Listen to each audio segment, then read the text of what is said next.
जब एक औरत के अंदर संभोग की प्यास जगती है तो वो सिर्फ शरीर नहीं आत्मा तक भिगो देती है। जब मेरी शादी हुई तब मैं 30 की हो चुकी थी। ये वो उम्र थी जब समाज ताने देने लगता है, अब कौन करेगा इससे शादी। बहुत रिश्ते आए, कुछ ने मुझे ठुकरा दिया, कुछ को मैंने मना कर दिया। आखिरकार बनारस के एक सुसंस्कृत परिवार से जुड़ा रिश्ता। मेरे पति एक स्कूल में अध्यापक थे, पढ़े लिखे, समझदार, शांत स्वभाव के। हमारे बीच प्यार था, सम्मान था। मैंने तो सिर्फ 12वीं तक पढ़ाई की थी, लेकिन कभी उन्होंने इसे मेरे सामने मुद्दा नहीं बनने दिया। मैं एक संयुक्त परिवार में आई थी, सास ससुर ननद सभी साथ रहते थे। घर का पूरा काम मेरे हिस्से में आता, लेकिन मुझे कोई शिकायत नहीं थी। रोज रात जब मैं अपने भाई बहनों से फ़ोन पर बात करती तो वो कहते, तू नौकरानी बनकर मत रहे, अपनी ज़िंदगी जी, अधिकार से जी। उनकी बातें मन को छूती थी और धीरे धीरे मेरा नज़रिया बदलने लगा। फिर एक दिन पति ने कहा, क्या कृपया मायके वालों से थोड़ी दूरी रखो, ये हमारा घर है और हमें अपनी शांति चाहिए।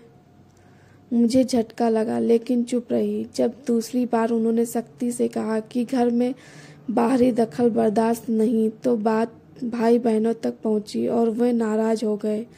कहने लगे, तू वहाँ गुलाम बनकर रह रही है, चल वापस आ जा। मैं कंफ्यूज थी। एक तरफ पति जिनके साथ हर दिन बीतता था, दूसरी तरफ मायका जहाँ हर बात मेरी मर्जी से होती थी। फिर एक दिन मेरे पति ने साफ शब्दों में कहा, तुम्हें तय करना होगा, ये घर या तुम्हारा मायका, दोनों एक साथ नहीं चल सकते।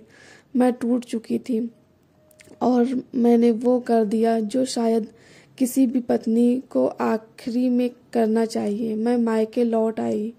कुछ समय बाद तलाक हुआ। पति ने बिना किसी बहस के सारे गहने, शादी के खर्च और यहाँ तक कि सगाई की अंगूठी भी लौटा दी। आज इस बात को 10 साल बीत चुके हैं। मैं अब 40 की हूँ, लेकिन अकेली हूँ। भाई बहन सब अपने अपने घरों में व्यस्त हैं। बड़ी बहनें जिन्होंने कहा था तू हमारी जिम्मेदारी है, आज महीनों से हाल तक नहीं पूछती। लेकिन मेरे वो पति जिन्होंने मुझे कभी ऊंची आवाज़ में नहीं टोका, वो अब दूसरी शादी कर आगे बढ़ चुके हैं। काश मैं समझ पाती, पति सिर्फ पति नहीं होता, वो तुम्हारा घर होता है, और मायका वो एक पड़ाव होता है, मंजिल नहीं। सीख, जब आप अपने जीवन साथी का हाथ थामते हैं तो मायके को पीछे नहीं छोड़ते, लेकिन प्राथमिकता का क्रम जरूर बदल जाता है। इसलिए सोच समझकर फैसला लें, क्योंकि कुछ गलतियां समय के साथ सुधारी जा सकती हैं।